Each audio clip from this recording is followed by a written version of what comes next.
povo de Deus, a graça e a paz do Senhor Jesus Cristo. Tudo bem com você? Espero que sim. Bom dia, boa tarde ou boa noite, a depender do horário que você está entrando no canal que é seu, que é meu, que é o nosso canal, o canal Colégio do Discípulo, o canal onde nós somos totalmente comprometidos em ensinar e em aprender a palavra de Deus. Afinal de contas, nesse canal todos nós somos alunos da palavra de Deus. E se você está entrando a primeira vez, esse canal também pode ser um pouquinho seu.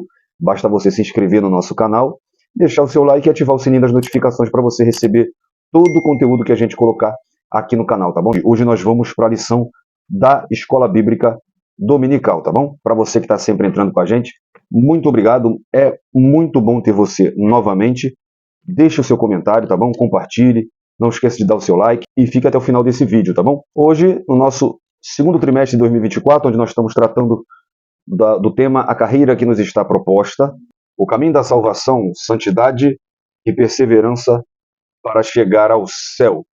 É a revista da CPAD, da classe dos adultos, que é comentada pelo pastor Osiel Gomes. E hoje nós vamos para a sexta lição desse trimestre, tá bom? Essa lição que será ministrada no dia 12 de maio de 2024.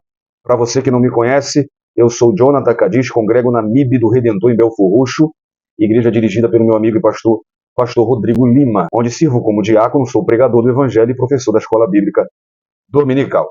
A lição de hoje tem como tema as nossas armas espirituais. Então, nós vimos na lição passada que nossos inimigos são espirituais.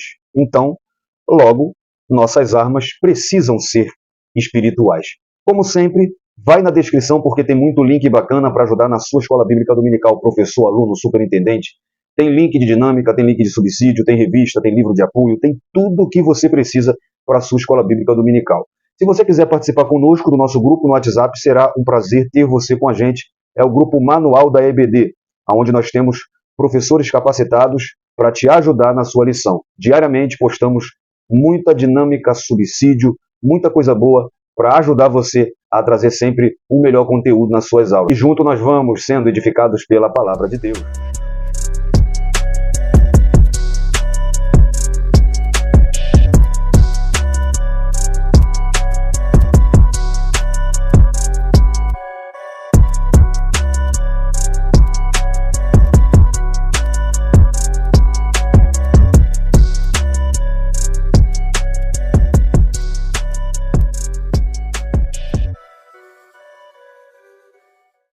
Bom, nós travamos uma grande batalha espiritual. Essa batalha não é contra pessoas, mas contra principados e potestades no mundo espiritual. Por isso, as nossas armas não podem ser humanas e nem carnais. Na batalha espiritual, lutamos com armas espirituais. Por isso, nessa lição, nós vamos estudar sobre as realidades dessa batalha. Mostraremos as três grandes armas espirituais que o crente tem à sua disposição e o maior modelo que temos em Jesus no uso dessas armas celestiais. Essa lição que tem por objetivo enfatizar o sentido que as armas do crente recebem nas Escrituras. Esclarecer a respeito das três principais armas espirituais do crente, como também mostrar Jesus Cristo como nosso maior modelo de quem usou as armas espirituais. Para isso nós temos como texto áureo 2 Coríntios capítulo 10, versículo 4. Porque as armas da nossa milícia não são carnais, mas sim poderosas em Deus para a destruição das fortalezas. Então as armas com as quais lutamos não são humanas. Embora sendo homem, Paulo não travou a batalha espiritual pelas armas dos homens usando engenhosidade humana, sabedoria mundana ou metodologias inteligentes. Ele fala isso no início da primeira carta aos Coríntios, capítulo 1, versículo 17, por exemplo. Ele não se empenhou em filosofias humanas. No capítulo 2 ele também diz isso. Quando esteve com os Coríntios, ele não se valeu de palavras e conversas humanas, mas sim do Evangelho, em Cristo, e este crucificado. Armas humanas são ineficáveis para libertar almas das forças das trevas e levá-las à maturidade em Cristo.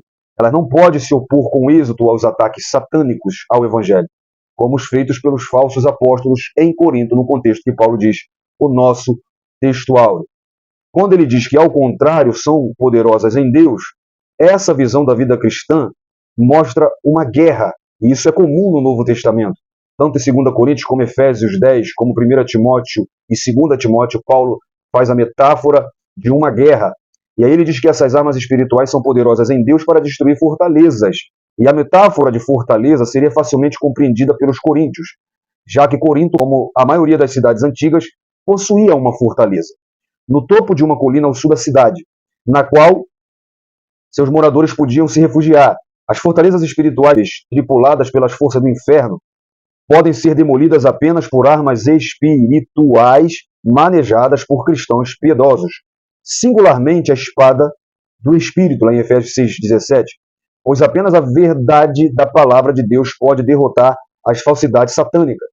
Essa é a verdadeira guerra espiritual. Os cristãos não são instruídos no Novo Testamento a atacar demônios ou Satanás, mas a atacar os erros com a verdade.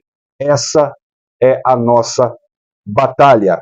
A verdade prática diz que, diante da batalha espiritual, temos poderosas armas espirituais à nossa disposição: a palavra de Deus, a oração e o jejum. No nosso grupo Manual da EBD no WhatsApp, tem um link na descrição, como eu já disse.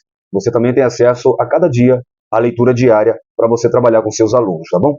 Vamos então ver a leitura bíblica em classe, que nessa lição está em Lucas capítulo 4, mas do versículo 1 ao 4 e do versículo 16 ao 20.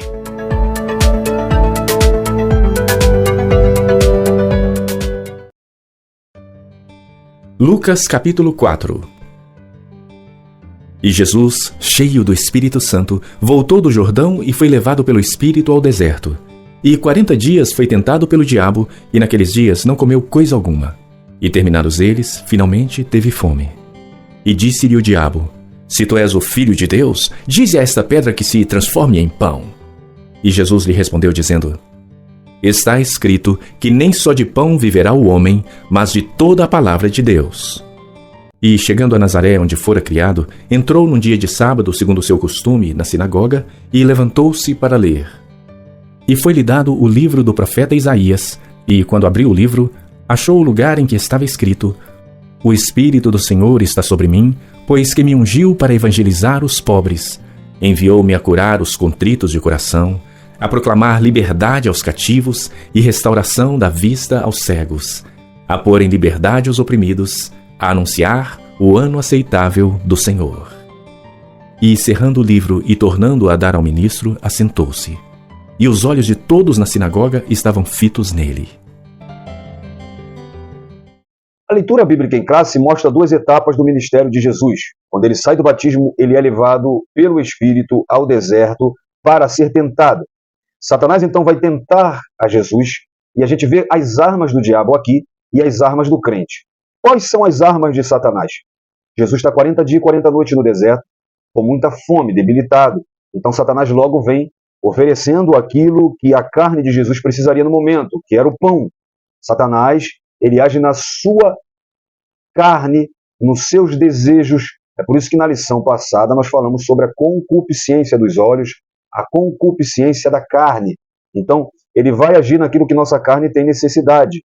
Mas, contra isso, Jesus usa a sua arma. Uma arma poderosa que Jesus usa está em Tiago 1,17. Ele se sujeita a Deus e resiste ao diabo. Então, Jesus resistindo ao diabo, ele não cede ao diabo. E aí ele usa uma outra arma poderosíssima, que é a palavra de Deus.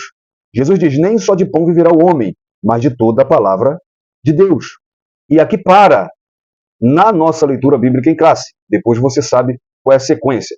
Mas aqui, Jesus ele está usando também uma outra arma poderosa, que é o jejum, visto que ele está em 40 dias em separação, jejuando. E nós vamos ver isso aqui na lição.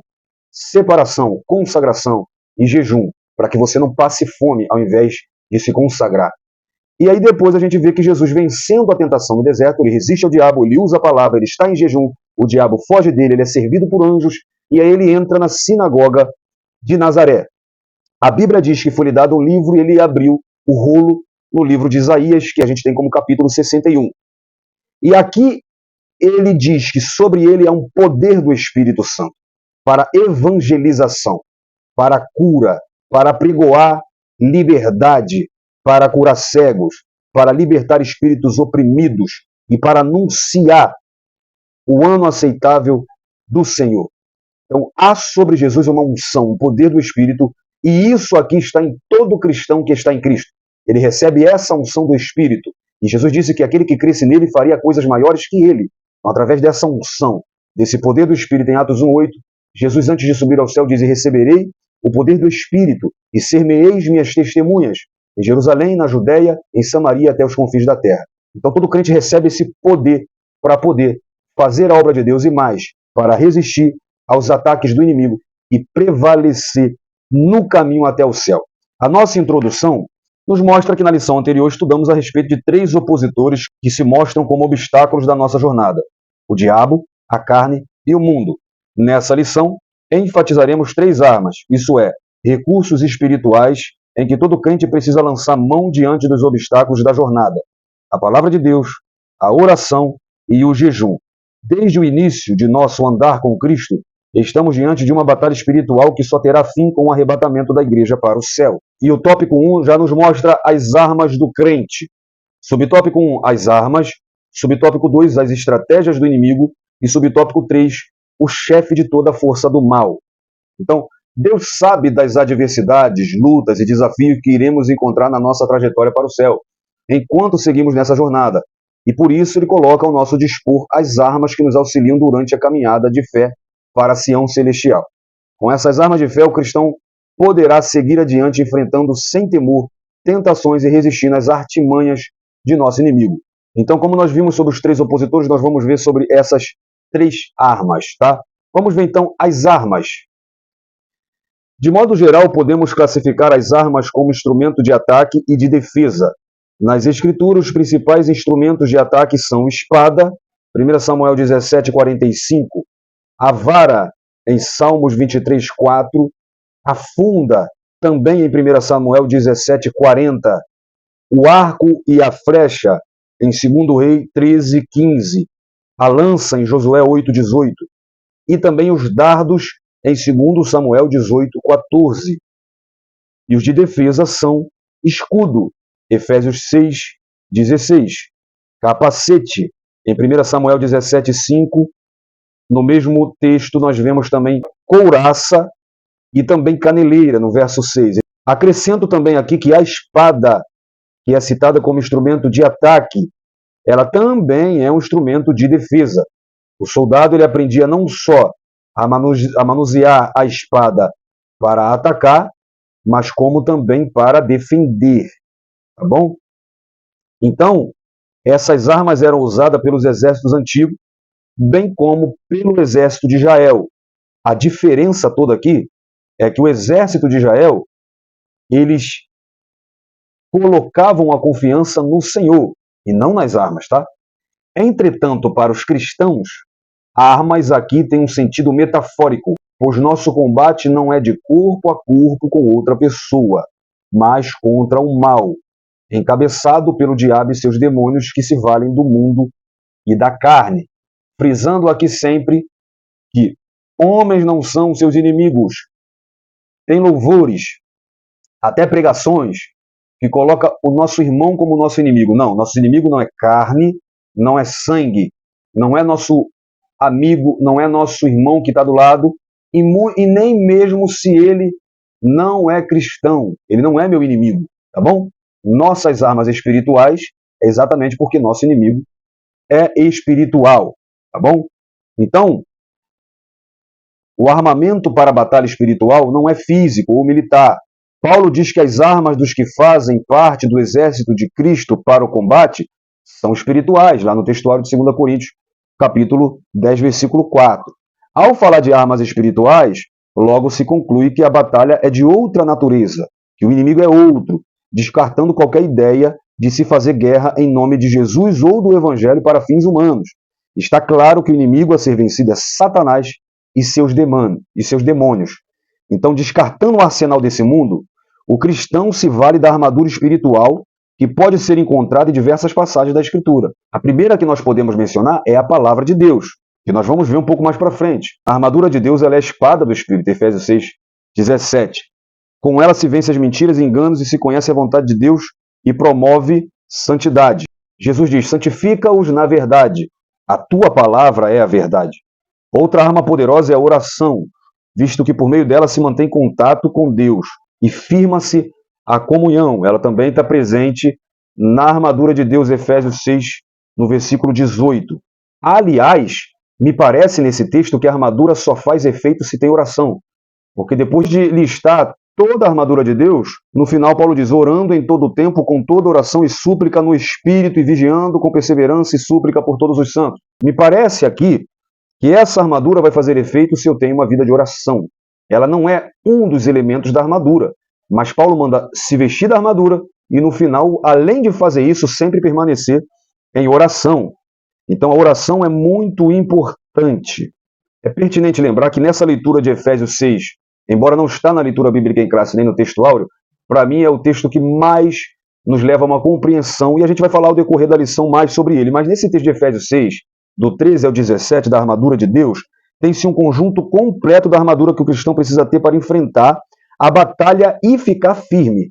Então, nessa lista, nós vamos ver o cinto da verdade, a couraça da justiça, as sandálias da preparação do evangelho da paz, o escudo da fé, o capacete da salvação, e nesse capítulo trataremos especificamente de 3 armas poderosas que nos ajudam na jornada espiritual para o céu, que é a palavra, a oração e o jejum. Tá? Para isso, vamos ver no subtópico 2 as estratégias do inimigo. Não podemos desprezar o conhecimento a respeito da força do inimigo de nossas almas. O Novo Testamento revela o que o diabo é capaz de fazer para ludibriar as pessoas. Arrebatar a boa palavra do coração, lá em Mateus 13, 19, na parábola do semeador. Buscar altas posições com mentiras, Atos 5, 3. Usar pessoas para atrair, Lucas 22, 3 e 4. Escravizar, 2 Timóteo 2, 26. Enfraquecer a fé do crente, também em Lucas 22, no versículo 32. Enganar com doutrinas demoníacas, 1 Timóteo capítulo 1, versículo 4. Não por acaso, o apóstolo Pedro nos alertou a respeito da sagacidade do inimigo. 1 Pedro 5,8. Sede sóbrios, vigiai, porque o diabo, vosso adversário, anda em derredor, bramando como leão, buscando a quem possa tragar. Então, o nosso inimigo, que é Satanás, é perigoso, ele é sagaz, e é por isso que Paulo falou que não é bom ignorar os seus desígnios, isso é, o seu propósito vil. 2 Coríntios, capítulo 2, versículo 11, Paulo está falando de Satanás no versículo 10, no versículo 11, ele nos instrui a não ignorar os seus ardis. Então, pelo entendimento do apóstolo, havia um propósito maligno para contaminar a fé dos irmãos e desfazer a boa ordem na igreja. Esse inimigo se vale de 2 estratégias para criar desunião da igreja. Afastar o cristão de sua boa caminhada na jornada de fé. Quando lemos Gálatas 5, 7, os irmãos da igreja estavam correndo bem, mas de alguma forma foram impedidos, contaminados. Isso nos mostra que se não orarmos e não vigiarmos, podemos ser fisgados pelas estratégias desse adversário maligno. Por isso não podemos desprezar o conhecimento a respeito da força do inimigo das nossas almas. Para você, professor, uma dica muito boa é você adquirir o livro de apoio da revista. Lá o autor está citando 8 estratégias utilizadas pelo diabo que procura destruir o povo de Deus e impedir sua marcha para o céu. O primeiro é a estratégia de fazer uso da mentira e do engano, levando as pessoas a se afastarem da verdade, pois confunde a mente dos cristãos, poluindo verdades divinas. Foi assim que ele afastou Adão e Eva no Gênesis capítulo 3, versículo 4 e 5. A segunda estratégia é a tentação. Ele faz isso por intermédio de desejos aparentemente inofensivos, belos, atraentes, mas é tudo mentira, é ilusão, é aparência. A terceira estratégia que esse adversário usa para enfraquecimento do povo de Deus é criando o sentimento de culpa nos crentes, fazendo-os sentir-se não perdoados, é a acusação. A Bíblia nos revela que ele é acusador. Apocalipse 12, 10 diz que ele é o enganador do mundo, é aquele que acusa os crentes de dia e de noite. Dessa forma, a pessoa não tem paz, nem desenvolve uma vida de comunhão perfeita com Deus. Mas devemos entender que todos os nossos pecados foram perdoados. 1 João capítulo 1, do 7 ao 9, e João diz que pelo sangue de Cristo somos purificados de todo pecado. Em quarto lugar, ele distorce as verdades divinas, como já falamos anteriormente. Ele fez isso com Adão e Eva, mas ele também tentou fazer isso com Cristo, citando as Escrituras totalmente fora de contexto. Quinto lugar, a estratégia de Satanás é provocar nos cristãos desânimo, fraqueza, por meio de seus argumentos perversos, afirmando que a vida não tem sentido e nem propósito. Diante de lutas e sofrimentos, perdas que alguns sofrem nessa vida, o inimigo afirma que Deus não se importa com o sofrimento das pessoas. Então, logo, é preciso estar com a mente protegida com o capacete da salvação. Em sexto lugar, na qual se valem os cientistas, os filósofos e todo o sistema mundano para se levantar contra a igreja. Age assim porque seu alvo é levar o crente a desistir da fé. Porém, somos alertados por Cristo a perseverar até o fim. Em sétimo lugar, e a sétima estratégia do maligno, é encher o coração e a mente de pessoas de egocentrismo, levando-as a não confiar em Deus, nem na sua palavra, mas em si mesmo. Na lição passada, os 3 vícios infames: concupiscência da carne, concupiscência dos olhos e a soberba da vida. Não foi à toa que Paulo escreveu que nesses últimos dias as pessoas seriam amantes de si mesmo, egoístas. 2 Timóteo 3,2. Em oitavo lugar e último citado no livro de apoio, está a oitava estratégia, que é enganar as pessoas com suas falsas religiões, idolatria, levá-las a adorar ídolos como se fossem deuses. Tudo isso para que jamais elas venham a conhecer e a adorar o verdadeiro Deus, o Criador dos céus e da terra. Então, nós não temos que temer o inimigo, visto que temos em nossa vida a presença do Espírito Santo, a orientação da palavra de Deus e todo o armamento a nosso dispor. Porém, não podemos ter descuido. Foi por alguém dormir que o inimigo semeou joio no meio do trigo. Por isso a palavra nos alerta a necessidade de nos revertirmos com a armadura de Deus e ficarmos firmes. Para resistir, é preciso se sujeitar a Deus. E Pedro também nos aconselha a sermos sóbrios e vigilantes, pois esse adversário busca a quem possa tragar, em 1 Pedro 5,8. Já que vimos as armadilhas, vamos ver também o chefe da força do mal. O apóstolo Paulo escreve claramente que o diabo é o chefe de todos os poderes das trevas que batalham contra nós. Já vimos em Efésios 6,11, também Romanos 13,12. Até mesmo o apóstolo do gentio foi por várias vezes impedido pelo inimigo por meio de instrumentos humanos. Ele diz isso em 1 Tessalonicenses 2,18. Essa é uma das razões que o apóstolo cunha Satanás como príncipe da potestade do ar em Efésios 2, versículo 2, destacando ainda a sua força e autoridade na hierarquia do mal. O diabo é denominado de o Deus desse século, em 2 Coríntios 4,4. Portanto, não podemos ignorar que o inimigo tem um reino organizado com seus servos, emissários, principados e potestades, em Lucas 11, 17 ao 22. Efésios 6,11 nos alerta para estarmos firmes contra as astutas ciladas do diabo. Então, os cristãos estão envolvidos em um conflito espiritual com o maligno, e esse conflito é descrito como uma guerra de fé, como no texto áureo que lemos em 2 Coríntios 10, em 1 Timóteo 1,18, e essa guerra continua até que eles passam da vida presente e entram na vida por vir. Então, Satanás ele é um mestre estrategista que visa nos ferir e destruir por meio de suas várias ciladas, instigar a divisão da igreja e a descrença nas promessas de Deus.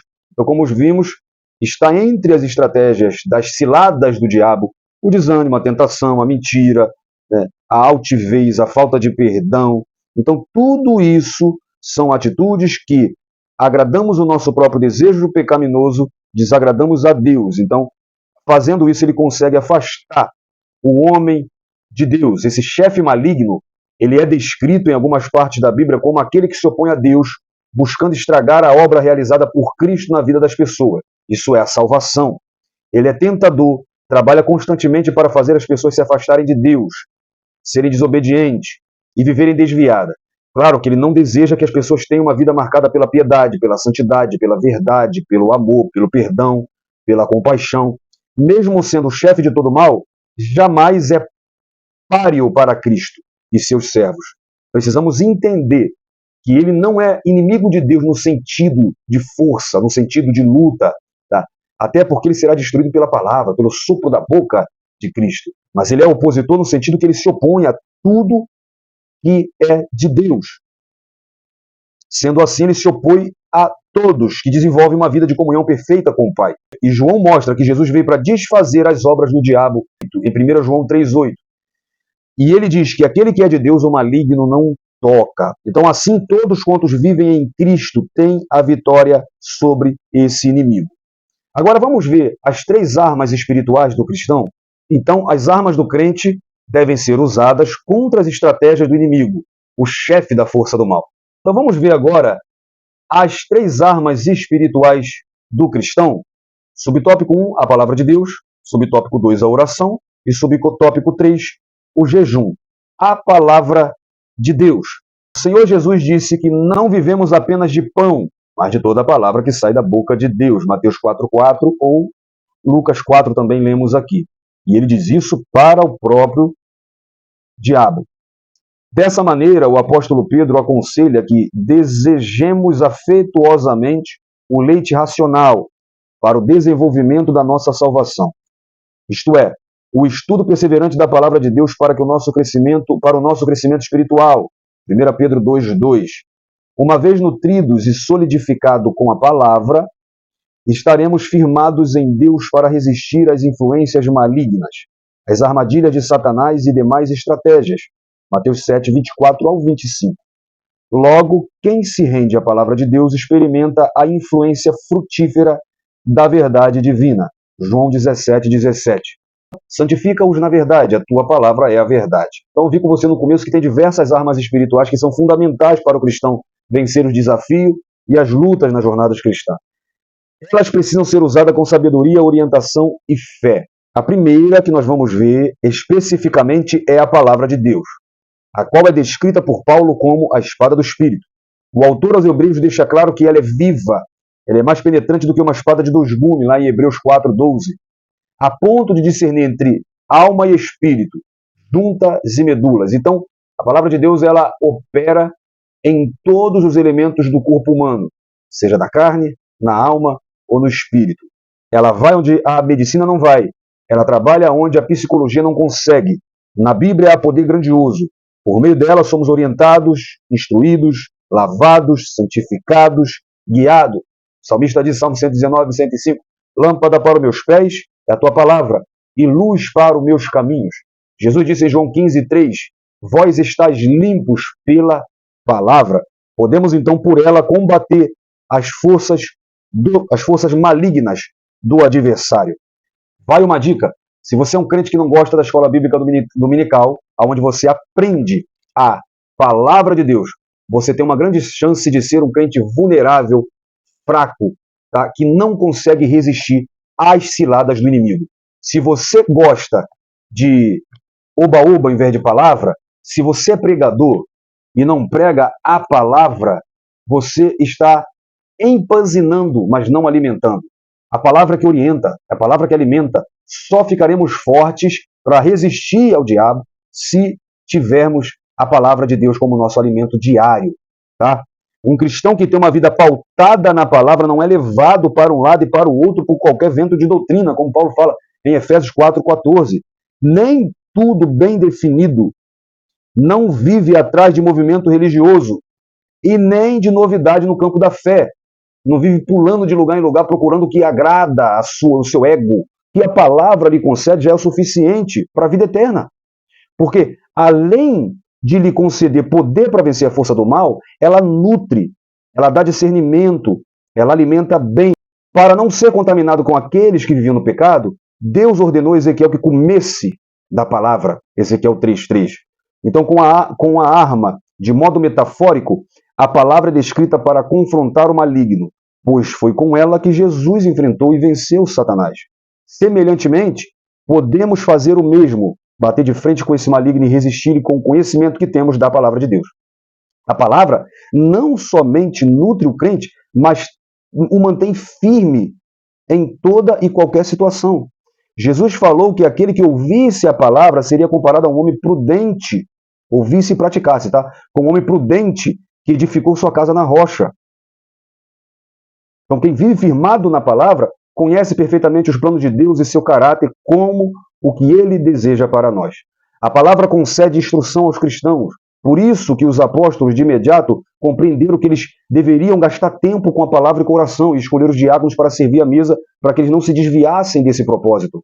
Paulo reconhecia o poder da palavra e foi incisivo em esclarecer que a Bíblia ela não contém apenas a palavra de Deus, mas ela é toda inspirada, 2 Timóteo 3,16. Ela é útil para ensinar, ela é útil para redarguir, ela é útil para corrigir e para instruir o homem em justiça. Então, com essa palavra poderosa, com ela, o cristão deve se apropriar constantemente para o bem de sua vida e confronto contra o mal. É preciso a meditação e estudo sério e aplicando para que tudo, a vida do servo de Deus, cresça de verdade. Os que meditam na palavra terão duas grandes qualidades destacadas. A primeira é que será frutificante. A segunda é que tem qualidade de vida, pois tudo que fizer prosperará. Salmos 1, verso 2 e 3. Gente, vamos usar essa poderosa ferramenta, essa poderosa arma contra o reino das trevas. Conhecereis a verdade vos libertará. Em segundo lugar, nós temos a oração.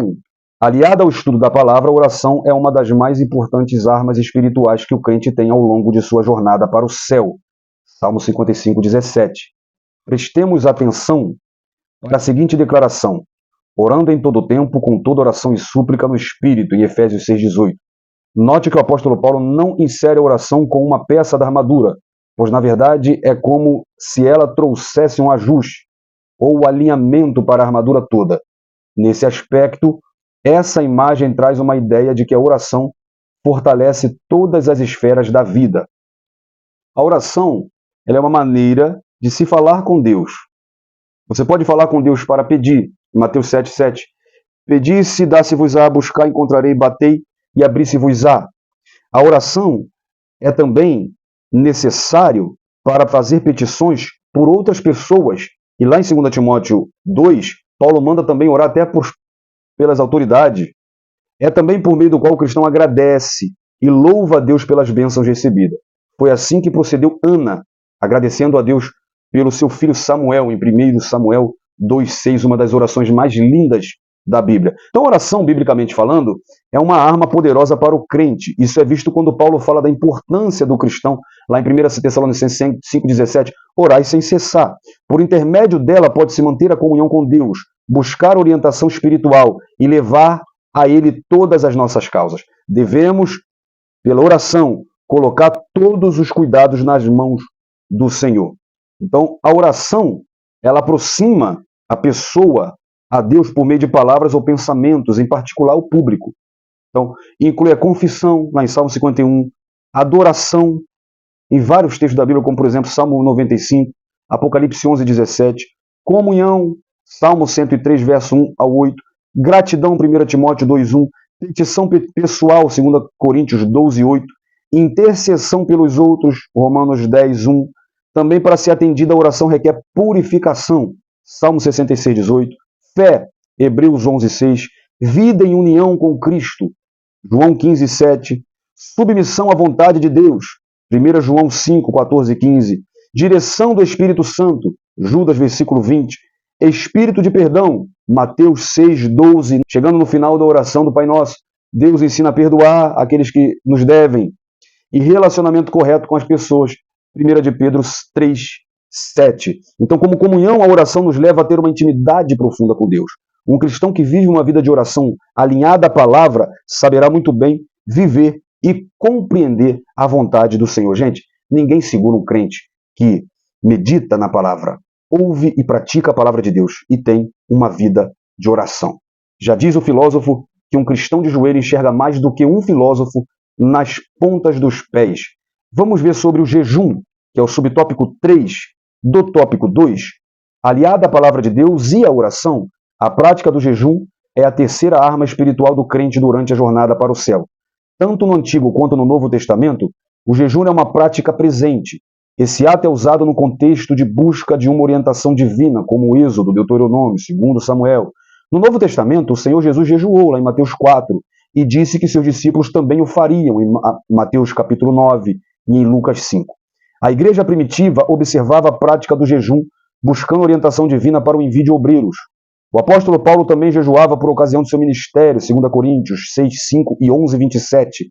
Logo, o jejum tem um valor glorioso para a vida do crente, pois é um ato que nos auxilia a ter mais intimidade com Deus. Então veja como é um tripé. Precisamos conciliar, essas três coisas estão intrínsecas. A palavra alinhada com a oração, e junto com a oração e a palavra, o jejum. E é importante você entender um pouco sobre o jejum, para você não passar fome e achar que está jejuando. Quando Jesus jejuava no deserto, ele estava em separação. Então, jejum, ele deve vir acompanhado com separação, consagração. Como que você está jejuando assistindo a maratona da Netflix? É pecado? Dependendo da maratona, não. Mas você não está em separação, em consagração. Quer ver? Atos capítulo 13, versículo 2 e 3. Eles estavam orando e jejuando. O jejum está sempre ligado com oração. Você pode até deixar de se alimentar, mas se você não está em separação, numa vida de oração, você está apenas em uma dieta e não em um jejum. O jejum não é só deixar de se alimentar. A relevância do jejum é algo claro nas Escrituras. Isso se confirma por muitas passagens das Escrituras, onde o jejum está ligado com a oração. Se o jejum é uma busca de comunhão com Deus, de fortalecimento da fé, de orientação divina, está em um período de consagração. Não como os fariseus faziam, com aquela religiosidade de mostrar que estava em jejum. É algo particular entre mim e Deus. E abrindo parênteses, para eu que sou casado, para você que é casado e casada, entre eu, a minha esposa e Deus. Para eu que tenho filho, incluo meus filhos no jejum. 1 Coríntios 7, o marido deve comunicar à mulher e a mulher ao marido. Então há uma abstinência também de sexo para se fazer o jejum, porque você também está abrindo mão de algo da carne. Então fazer o propósito de jejum é se separar. Então não tem como eu fazer um propósito de jejum sem estar em oração, sem estar em leitura da palavra de Deus, sem estar em consagração. Então o próprio Jesus fez isso quando ele estava em separação. O cristão que prioriza a palavra, a oração e o jejum em seu viver diário na busca de comunhão com Deus está bem preparado, capaz e apto para crescer cada vez mais na fé, resistir às artimanhas de seu opositor Satanás, não cedendo jamais às tentações, mas permanecendo inabalável e priorizando a vontade de Deus. Então, as três armas espirituais que o cristão tem em sua disposição são a palavra de Deus, o jejum e a oração. Vamos caminhar para o fim vendo o tópico 3. Jesus, o nosso maior modelo. Subtópico 1, vencendo o diabo com a palavra. Subtópico 2, vivendo em oração. Subtópico 3, vivendo em jejum. Subtópico 1 diz que há dois episódios importantes que relatam o destaque especial que o Senhor Jesus deu à palavra em Lucas 4. O primeiro enfatiza que o Senhor Jesus venceu o tentador com a palavra de Deus. Lucas 4:4. Ele cita Deuteronômio 8:3. No segundo, ele leu uma passagem do profeta Isaías na sinagoga em Nazaré e tomou para si o cumprimento do texto lido, que foi o texto de Isaías 61. Nosso Senhor deixou claro esses episódios que nos princípios da palavra de Deus devem estar presentes em nossa vida na batalha contra o maligno. Por isso, nessa contenda, o apóstolo Paulo aconselha-nos a tomar a espada do Espírito, ou seja, a palavra de Deus, a única arma de ataque na armadura do crente, em Efésios 6,17. Uma arma poderosa e eficaz, que provém do Espírito Santo de Deus. E Paulo diz que ela é divinamente inspirada em 2 Timóteo 3,16. Então, Jesus é o nosso maior exemplo de vida. O que ele fez em sua vida humana para estreitar cada vez mais a sua comunhão com Deus, nós também devemos fazer. A sua vitória contra Satanás foi desenvolver uma vida que prioriza a prática de fazer o uso da palavra, da oração e do jejum. Isso é visível nos evangelhos. Mateus 4, Marcos 1 e Lucas 4. Na tentação enviada por Satanás, o propósito era fazê-lo desviar da missão para a qual ele havia sido enviado. O inimigo buscou confundi-lo, questionando sua identidade de filho de Deus. Mas a cada fala do maligno, durante a tentação, Jesus respondia com a palavra de Deus. Ele estava firmado na palavra. Ele tinha a palavra como matriz, como bússola, como regra. Então, por viver na palavra e desenvolver uma vida santa nesse mundo, conforme Hebreus 4,15 diz que Jesus viveu sem pecado, Jesus passou a concretizar gloriosamente, por intermédio de sua ressurreição, está aberta a porta da salvação para todos que aceitam como Salvador e Senhor, de modo que tanto Satanás como seus ataques malignos não pode prevalecer contra nossas vidas. 1 João capítulo 6, versículo 8. Aquele que é nascido de Deus, o maligno, não nos toca. Ele também diz na mesma passagem que aquele que é nascido de Deus vence o mundo. Tiago diz que devemos resistir ao diabo, e desse modo ele fugirá de vós. Assim, irmãos, pelo exemplo da vida de Cristo, podemos seguir em frente vencendo todos os ataques espirituais de Satanás. Na segunda tentação, o diabo solicitou que se lançasse do pináculo do templo, pois seus anjos dariam proteção. Jesus novamente citou a palavra, Deuteronômio 6,16, deixando claro que não se deve ficar tentando a Deus. E na terceira fase da tentação, ele oferta a Jesus o poder e glória do mundo inteiro, caso esse lhe adorasse. E mais uma vez, Cristo citou Deuteronômio 6,13, esclarecendo que só deve se servir e adorar a Deus e a nenhum outro ser. Percebe que quando a gente vive uma vida na palavra, a gente entende os propósitos de Deus. Tem gente que troca os prazeres de uma vida espiritual pelos prazeres do mundo porque não entendeu a palavra de Deus. Tem gente adorando a Satanás porque não entendeu a palavra de Deus. Então precisamos viver como Cristo, uma vida na palavra e também vivendo em oração. O subtópico 2 fala sobre isso. O evangelista Lucas mostra que Jesus se retirava para os lugares desertos para orar. Lucas 5, Lucas 6, Lucas 9. Ele orava pelos apóstolos e pela igreja. João 17, 9. Também versículo 20 ao 21. Pelos seus algozes, em Lucas 23, 34. Ele também orou por Simão, em Lucas 22, 31 e 32.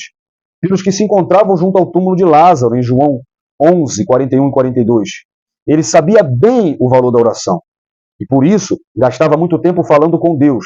Nesse sentido, nosso Senhor conta conosco para que nos dediquemos à prática da oração, selecionando um local reservado, orarem e prioridade para buscar a Deus em súplicas.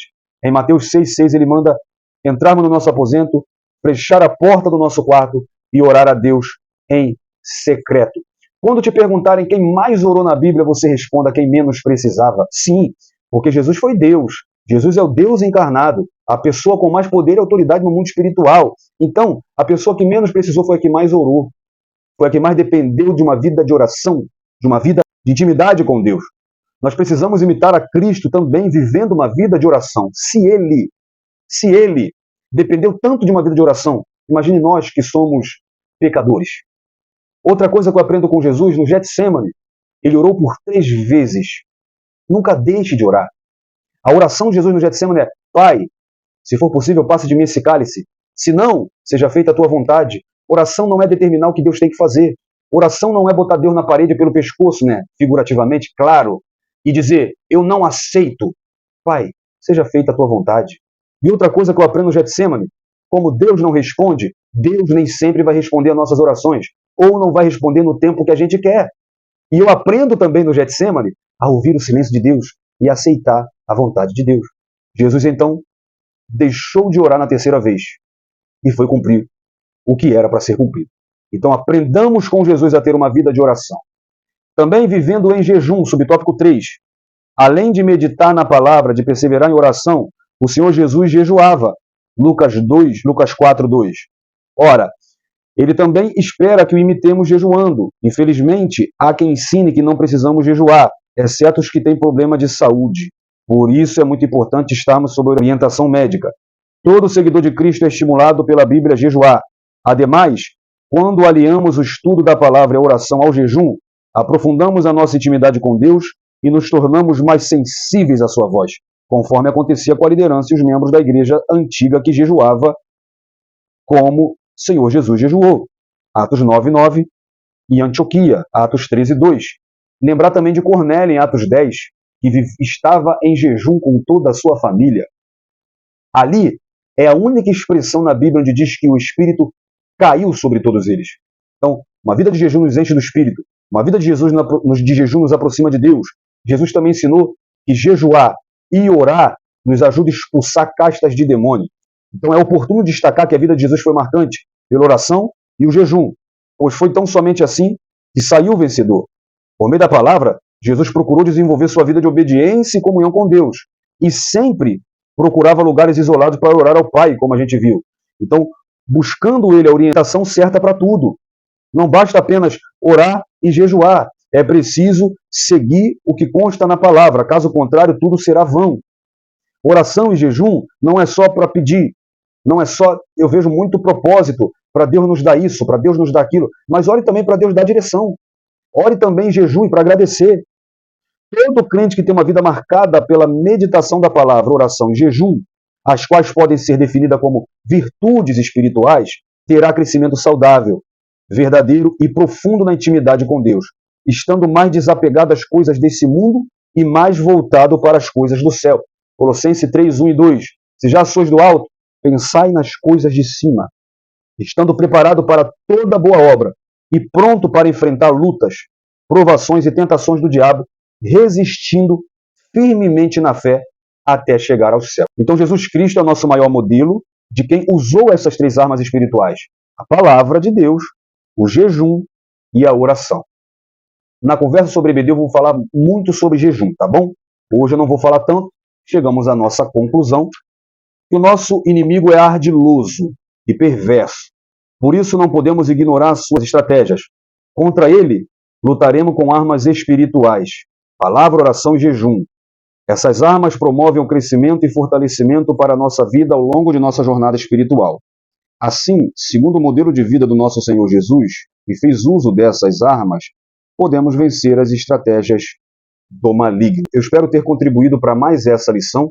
Te espero até os próximos vídeos e, se Jesus não voltar, até a próxima lição. Deus abençoe sua vida. Um abraço.